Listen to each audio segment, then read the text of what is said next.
Bonjour à toutes, bonjour à tous, bienvenue dans cette nouvelle vidéo. Aujourd'hui, je vais parler des foncières cotées. Pourquoi les foncières cotées? Parce qu'il y a beaucoup de gens qui sont intéressés par l'investissement immobilier, mais le problème qu'ils ont, c'est qu'ils n'ont pas des revenus stables pour obtenir un crédit immobilier. Ils n'ont pas du pognon pour acheter des parts de SCPI. Et donc, quand vous n'avez ni l'un ni l'autre, ni des revenus stables, ni du pognon, c'est pas aussi facile que ça d'investir dans l'immobilier. C'est pas aussi facile que ça d'investir dans la pierre. Donc voilà, aujourd'hui, le but de cette vidéo, c'est de vous d'analyser en fait l'investissement dans les foncières cotées, surtout maintenant dans cette période de crise, de voir si c'est robuste, si c'est un bon investissement ou que parce que c'est coté en bourse, ça peut s'effondrer très facilement, ça peut se casser la gueule en quelques instants. Donc voilà, c'est l'objectif de cette vidéo. Et donc je pense personnellement que l'investissement dans les foncières cotées est très intéressant parce que quand vous investissez dans la pierre, quand vous financez l'achat de votre appartement, vous êtes coincé géographiquement dans une seule zone, alors que quand vous achetez des foncières cotées en bourse, vous avez beaucoup plus d'options géographiquement. Pareil pour les SCPI. Quand vous achetez des parts de SCPI, vous achetez des parts de fonds qui investissent ils investissent dans une zone géographique. Ça peut être l'Île-de-France, ça peut être la Belgique, ça peut être une zone très spécifique. Et en plus de ça, ils investissent dans une classe d'actifs aussi. Ils investissent dans des hôtels peut-être, ils investissent dans des bureaux. Ils investissent donc dans une classe d'actifs qui est située dans une zone géographique bien spécifique. Donc voilà, déjà on commence à sentir le risque qui existe dans de tels investissements, alors que les foncières cotées, vous pouvez acheter plusieurs actions de foncières cotées et constituer un portefeuille d'investissement qui est très diversifié par exemple. Donc voilà, ça c'est une chose. La deuxième chose, c'est que quand vous, euh, quand vous achetez votre bien, votre appartement, vous ne pouvez pas du jour au lendemain le vendre. De même pour les SCPI, vous pouvez pas, c'est parfois difficile de liquider ces parts de SCPI tout de suite. Il faut trouver un acheteur. Donc voilà, en termes de liquidité, quand on est dans les marchés financiers, c'est beaucoup plus rapide de vendre ses parts, de vendre ses actions. C'est plus liquide. Donc, un, diversification, deux, liquidité. Et donc voilà. Et 3, le ticket d'entrée.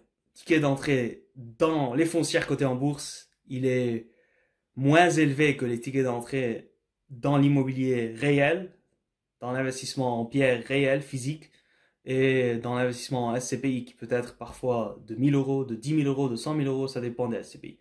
Donc voilà, diversification, liquidité et, euh, et ticket d'entrée. Et ticket d'entrée. Donc, si les foncières cotées en bourse vous intéressent, cette vidéo elle est faite pour vous. Accrochez-vous bien, je vais parler des foncières cotées. Donc là, je suis sur businessimo.com et le premier article que j'ai trouvé concernant les foncières cotées date du 7 novembre 2019. Donc on voit bien que la vision elle était complètement différente il y a quelques mois et on disait que l'immobilier coté était un bon investissement. Mais bien sûr à condition de rester sélectif. Maintenant, je passe au deuxième article que j'ai trouvé. Et cet article date du 26 mars 2020. Donc c'était post-début du confinement en France. Et là, il dit quoi? Donc, il dit que l'immobilier coté n'a pas démontré son caractère de valeur refuge. Donc voilà. La perspective elle a complètement changé. Maintenant pour le troisième article qui date du 8 avril 2020, donc 2 semaines plus tard, on a commencé à changer toute la réflexion et on se dit que ah bah non, peut-être que c'est un bon investissement après tout. Donc voilà, on voit qu'il y a deux positions, deux réflexions principales qui tournent autour de ce sujet-là. La première réflexion consiste à dire que tout comme la bourse qui a vu ses cours chuter massivement l'immobilier coté est aussi volatile que la bourse, est aussi vulnérable que la bourse, et donc ce n'est pas une valeur refuge. La deuxième réflexion consiste à dire que, bah non, l'immobilier, c'est un meilleur investissement que les actions, c'est généralement plus solide que les autres secteurs de l'économie, et s'il y a eu une chute ces dernières semaines, ce n'est pas à cause des fondamentaux de l'immobilier, mais c'est à cause du mouvement de panique. C'est à cause du problème systémique qu'il a eu lieu. Ok, donc il est clair qu'il y a une confusion sur le sujet et qu'on n'arrive pas vraiment à voir si l'immobilier coté présente un aspect de valeur refuge ou pas.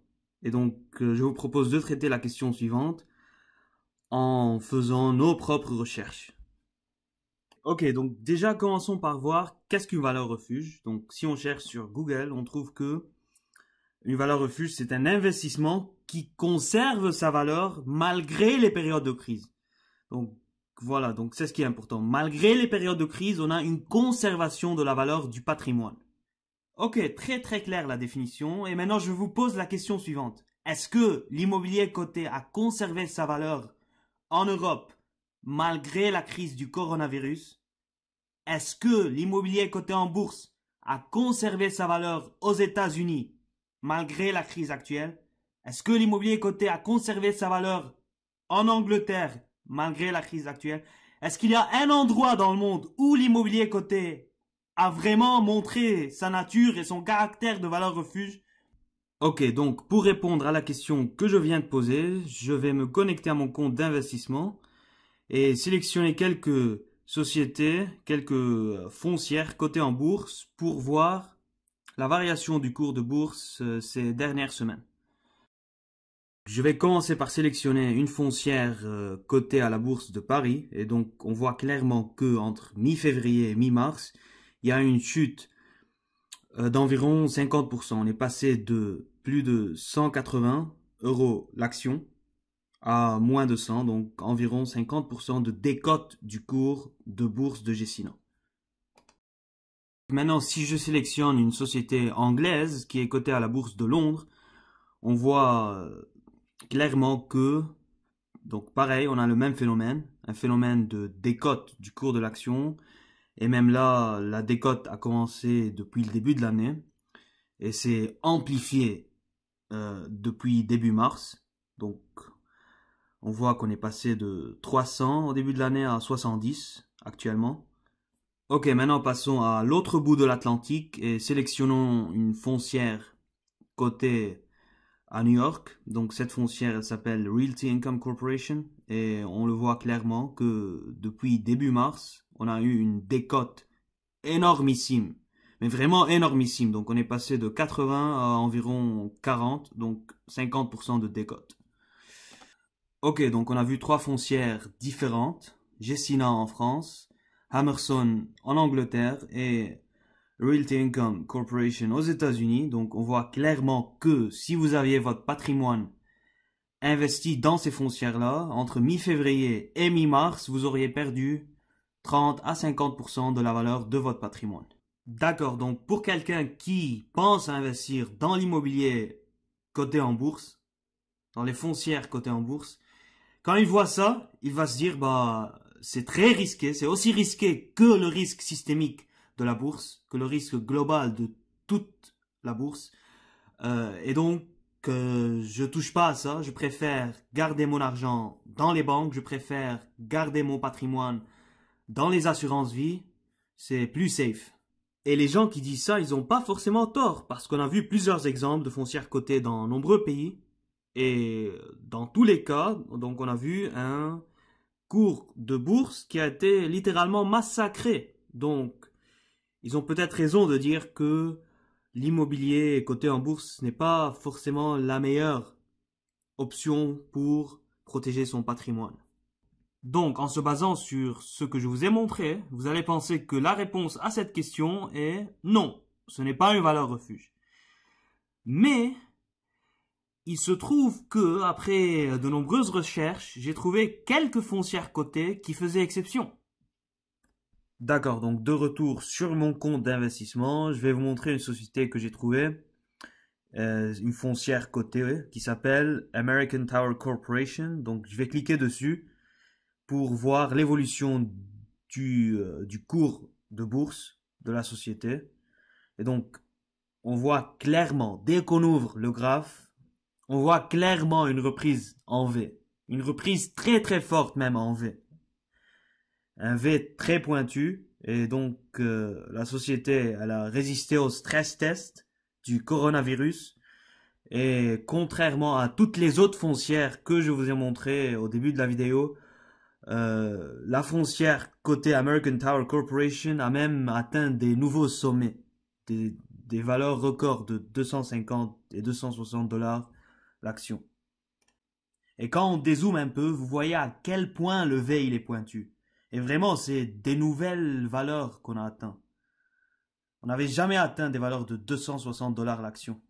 Et si on visite la section recherche, où l'on peut voir les recommandations des analystes, donc on voit que globalement, le analyst consensus est acheteur. Donc tout le monde est acheteur. Et il n'y a personne de vendeur. C'est 0% d'analystes qui sont vendeurs. Donc là, on a des analystes de Wells Fargo, UBS, Goldman Sachs, et ils sont tous acheteurs. Donc voilà, c'est vraiment un cas très intéressant que je trouve, qui diffère énormément des autres cas qu'on a vus au début de la vidéo. Parce que la reprise, elle a été très rapide, très forte. Donc, de retour à la définition de valeur refuge, on voit clairement que si vous aviez investi 10 000 euros dans American Tower Corporation, vos 10 000 euros seront restés 10 000 euros après la crise.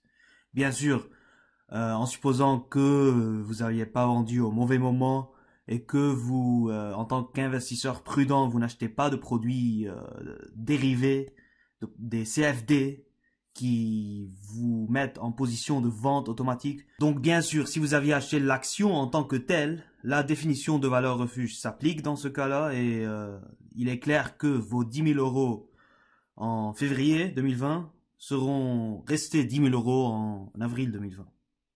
Ok, maintenant, bien évidemment, j'aurai des gens qui me diront, bah oui, c'est une valeur refuge, mais t'as pas vu que c'est descendu 30% entre mi-février et mi-mars? J'aurais jamais résisté à cette pression-là et j'aurais bien évidemment vendu en mi-mars pour éviter une perte supplémentaire.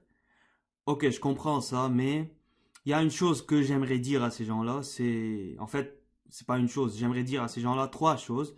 La première, c'est que tant que vous n'avez pas vendu, les pertes, ils sont pas réalisées.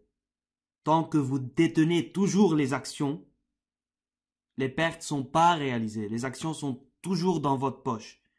La deuxième chose que j'aimerais dire à ces gens-là, c'est que quand vous achetez une action, vous devez comprendre ce que vous avez acheté. Vous devez comprendre ce qui se cache derrière l'action. Vous devez comprendre les fondamentaux sur lesquels est bâtie la société. Vous avez confiance que l'entreprise est bâti sur des bases solides. Et donc, vous gardez l'action dans votre portefeuille parce que vous savez et vous comprenez bien ce qui se cache derrière l'action. Donc ça, c'est mon deuxième point, pardon. Et mon troisième point, c'est que il y avait une crise majeure de liquidité en cette période-là. Tout le monde était en position de vente. Tout le marché financier était en effondrement. Même les actifs les plus sûrs tels que l'or et l'argent étaient en effondrement. Même les obligations, qui sont les actifs les plus sûrs, étaient en effondrement. Et ça, c'était à cause du fait qu'il y avait une crise de liquidité en cette période.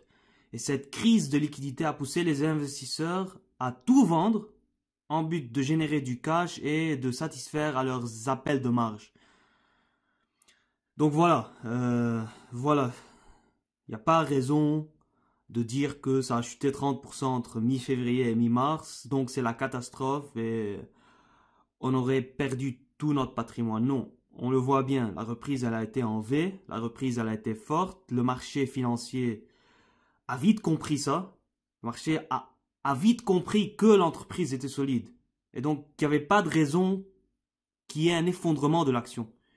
Et cette crise de liquidité qui a fait que tout le monde était en position de vente en cette période-là, a fait qu'il y a eu des ventes indirectes de American Tower Corporation. Donc, disons que American Tower Corporation est dans des ETF, un ETF X et un ETF Y et un ETF Z. Et quand les investisseurs vendent ces ETF, ils vendent indirectement American Tower Corporation. C'est pas parce qu'ils n'ont pas confiance en American Tower Corporation qu'ils sont tous en train de vendre ces actions-là. Non, c'est pas ça. C'est les ETF qui sont en train de vendre à cause de la crise de liquidité qui a eu lieu. Et dans ces ETF se cachent des actions de American Tower Corporation. Donc c'était une vente indirecte de l'action qui a causé son effondrement. Donc pour résumer, mon premier point c'était tant que vous n'avez pas vendu, vous réalisez pas les pertes. Deuxième point, tant que vous avez quelque chose dans le portefeuille que vous comprenez, tant que vous avez des actions dans lesquelles vous avez confiance, il n'y a pas raison de paniquer, il n'y a pas raison de vendre. Et mon troisième point, c'est qu'il n'y a pas eu une vente de l'action en tant que telle. C'est une vente indirecte qu'il y a eu lieu dans le marché à cause d'une crise de liquidité systémique. Donc voilà mes 3 points qui expliquent pourquoi il ne faut pas paniquer. Même dans les moments les plus durs, il faut garder son sang-froid, il faut rester calme, il faut observer et analyser les choses. D'accord, donc ça fait un bon moment que je vous parle de American Tower Corporation. Allons voir ce que cette entreprise fait, pourquoi elle a eu la chance d'avoir une reprise en V alors que le marché est encore en train de s'effondrer, qu'on est toujours en pleine crise et que la planète entière est presque toujours confinée. Ok, on voit bien que c'est une foncière cotée, Real Estate Investment Trust, et qu'elle est cotée à New York. Donc voilà, je visite leur site officiel, je clique sur Company. Après ça, je choisis la France. Donc voilà, on voit qu'ils sont dans nombreux pays à travers le monde. Et là, ça dit quoi? Ça dit qu'ils sont sur 5 continents, dans 19 pays, qu'ils ont plus de 5000 salariés. Donc voilà, déjà avant de même comprendre ce qu'ils font, on voit qu'ils sont diversifiés géographiquement et c'est une des explications de la forte reprise en V. À part ça, voyons c'est quoi le lien avec l'immobilier. Donc là, ça dit qu'ils sont propriétaires, opérateurs et développeurs indépendants de l'immobilier et de communication sans fil. Donc voilà, on voit qu'ils sont vraiment appliqués dans le domaine de la télécom. Ils font pas de l'immobilier classique, c'est pas des hôtels qu'ils ont, c'est pas des bureaux qu'ils ont, c'est de l'immobilier pour l'exploitation des services télécom. Donc là, dans la section ce que nous faisons, ils disent que ils créent les connexions, les hébergements télécom et ce sont des partenaires de long terme. Ok. Donc, dans la section propriétaire, voilà, on voit qu'ils détiennent des immeubles, des terrains, des tours, même des tours. Donc là, ça change vraiment de l'immobilier qu'on connaît, l'immobilier classique. Hôtel, logistique, bureau, résidentiel, c'est vraiment autre chose. C'est vraiment quelque chose qui a résisté à la crise. Entrons maintenant dans la section investisseurs et on voit que la société elle a été fondée en 1995, qu'ils ont des pylônes dans le portefeuille. Ils n'ont pas que des bâtiments et des terrains, mais ils ont des pylônes qu'ils exploitent pour le réseau télécom. C'est l'une des plus grandes Real Estate Investment Trust au monde. Et là, on a à droite les documents financiers. Donc, si ça vous intéresse, vous pouvez lire plus sur la performance de 2019 et sur les résultats financiers. Mais bon, je vais pas allonger encore plus la vidéo, donc si ça vous intéresse, vous pouvez lire les documents financiers qui sont disponibles sur le site. Donc cette catégorie d'immobilier, on a bien vu qu'elle était différente de l'immobilier classique, et en anglais on l'appelle le Cell Tower Real Estate Investment Trust. Et donc voilà, dès qu'on tape ça, on a que le Cell Tower REIT, c'était les gagnants du Stay at Home, c'était les Stay at Home winners. Alors que si on revient à d'autres sociétés qu'on a vues au début de la vidéo, comme Gecina par exemple, on voit bien que Gecina est une société française foncière avec un patrimoine de 19,3 milliards à la fin de 2018. Et donc là, ça dit quoi? Ça dit qu'ils sont à 97% investis en région parisienne. Donc ce point-là, à lui seul, constitue un risque d'investissement parce qu'on le voit clairement qu'il y a un risque de concentration géographique comparé à, disons, American Tower Corporation. Donc si on revient à la question que j'avais posée précédemment, on voit qu'il devient de plus en plus difficile de répondre. Pourquoi? Parce que il y aura toujours des gagnants, il y aura toujours des actions dont le comportement diffère des autres, dont les fondamentaux, dont la diversification, dont les types et la nature des investissements qu'ils font est différente du reste du marché. Et donc voilà, on a toujours des gagnants et on peut pas vraiment dire que non, c'est tout le marché de l'immobilier coté qui s'est effondré à mort. Il y a une chose qu'il faudrait que vous gardiez en tête, c'est que la crise économique en Europe et aux États-Unis, elle a commencé il y a déjà 2 mois. Mais dans d'autres pays, il y avait déjà une crise. Avant même la crise du coronavirus, il y avait déjà une crise économique et même financière. Donc là, je suis sur la carte du coronavirus et l'on voit clairement que tout le monde est touché. Mais bien sûr, les pays qui étaient déjà en crise avant le virus vont être le plus affectés. Il y aura des problèmes de pauvreté, il y aura des problèmes de faillite, il y aura des problèmes de défaut de paiement, il y aura des problèmes de plusieurs problèmes. Donc voilà, donc ça serait intéressant de choisir une société immobilière cotée dans un pays où l'on a pu observer une crise économique et financière avant même la crise globale du coronavirus. Pour cela, je vais choisir le Liban. Donc je ne sais pas si vous avez entendu cela, mais le Liban a fait défaut récemment. Il a fait défaut sur sa dette. On voit que pour la première fois dans son histoire, le pays fait défaut. Donc jamais dans l'histoire du Liban, depuis que le pays existe, ils ont fait défaut. Ils ont toujours repayé la dette. Alors que en mars 2020, à cause d'une crise très profonde qui a atteint des niveaux records, le pays fait défaut et il paye pas sa dette. Mais faites attention, il n'y a pas que le Liban qui a fait défaut, c'est une série de pays qui vont faire défaut très bientôt et qui ont déjà fait défaut. Si on prend l'Argentine par exemple, donc voilà, on voit que en février 2020, le Figaro dit que l'Argentine est au bord d'un défaut de paiement. Et ils viennent d'annoncer très récemment qu'ils vont suspendre les paiements d'intérêt pour l'année 2020. Et maintenant, si je tape Équateur, donc voilà, on voit que fin mars 2020, l'Équateur a fait défaut aussi. Donc voilà, l'année s'annonce très difficile pour les pays émergents dans lesquels on observe des faillites en cascade. Et donc pour l'Équateur, c'est le deuxième pays de l'Amérique latine qui fait défaut en 4 semaines. Et il n'y a pas que l'Amérique latine et le Moyen-Orient, il y a aussi l'Afrique. Donc si on tape Macron dette, on voit que les sujets qui apparaissent, c'est que Emmanuel Macron s'engage à annuler les dettes africaines. Donc voilà, à nouveau des pays qui font faillite. Ok, maintenant vous allez vous dire, c'est quoi le lien de la dette souveraine avec l'immobilier?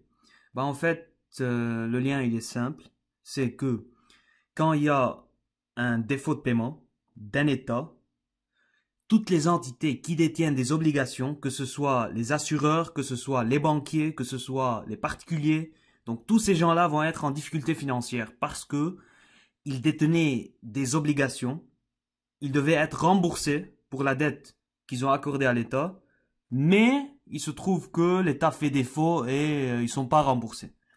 Et donc, quand on est dans une situation où les banques ne sont pas remboursées, on a une crise bancaire. Donc, l'argent n'est plus remboursé aux banques. Les banques n'ont plus l'argent des gens. Et donc voilà, c'est ce qui s'est passé au Liban. Et donc, ça peut se passer ça s'est déjà passé en Grèce. Ça s'est déjà passé en Argentine.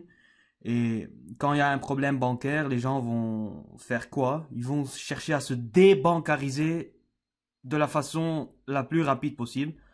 Et c'est ce qui se passe au Liban. Donc les gens cherchent à se débancariser en achetant de l'or, en achetant de l'argent, en achetant de l'immobilier. Et donc voilà, c'est ça l'impact. La conséquence directe sur l'immobilier, c'est un des moyens de se débancariser. Alors, la foncière cotée que j'ai choisie au Liban, elle s'appelle Solidaire.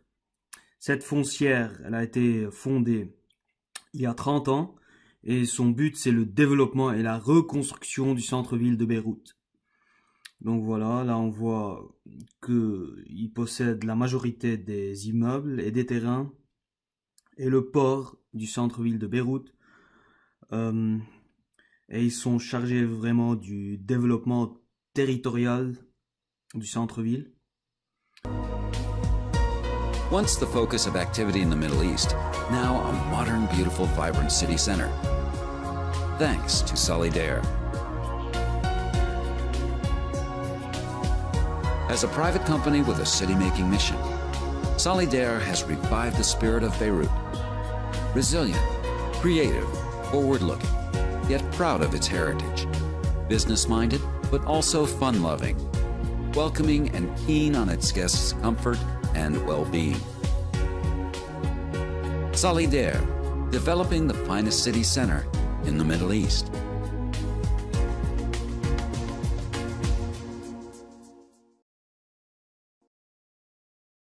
D'accord, donc comme il le disait dans la vidéo, la société est une société privée qui est chargée du développement territorial du centre-ville de Beyrouth. C'est une société privée à but lucratif. Et maintenant, je suis sur investing.com et donc on voit qu'elle est cotée en bourse. C'est une foncière cotée en bourse. Et ce qui est vraiment hallucinant, c'est le fait que fin 2019, on voit une augmentation majeure de l'action qui passe de quasiment 5 dollars américains jusqu'à 8 dollars. Et donc après annonce du défaut de l'État libanais, du défaut de paiement qui s'est passé en début mars 2020, donc on constate aussi une augmentation majeure du cours de l'action. Donc c'est vraiment un cas très intéressant.